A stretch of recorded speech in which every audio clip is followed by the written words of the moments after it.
Hey everyone, welcome back to my channel. দেখো কি সুন্দর ওয়েদার, তাই না?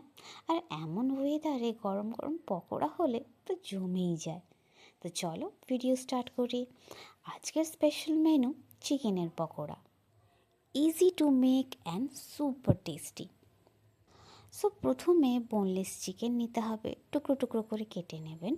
দেন পেঁয়াজ কুচি, আদা রসুন বাটা, বেসন, কাঁচা লঙ্কা কুচি, লবণ তো স্বাদ অনুসারে নিতেই হবে। সাথে গরম মশলা গুঁড়ো, ধনে গুঁড়ো, জিরে গুঁড়ো, কাশ্মীরি লঙ্কা গুঁড়ো, হলুদ গুঁড়ো ও আমি নিয়েছি সাম্বার মশলা। হ্যাঁ, এবার আপনারা যদি চান নাও নিতে পারেন। ধনেপাতাটা আমার কাছে নেই, থাকলে তো জমেই যেত। তো কিছুই না, এই সব ইনগ্রিডিয়েন্টসগুলোকে একসাথে মেখে নিন হালকা একটু জল দিয়ে যদি প্রয়োজন হয়। ব্যাস, কড়ায় তেল দিন, সাথে গরম গরম এইগুলো যেমন শেপ, আপনি চাইলে ছোট ছোট করে ভাজতে পারেন বা বড় বড় করেও আকারে ভাজতে পারেন। ব্যাস কড়াইয়ে নিজের ইচ্ছে মতো লাল লাল করে মচমচে করে ভেজে নিন, দিলেই রেডি। কেচাপের সাথে ভালোই লাগে, গরম চায়ের সাথে। আপনারা যেমন ইচ্ছে তেমনভাবেই নিতে পারেন।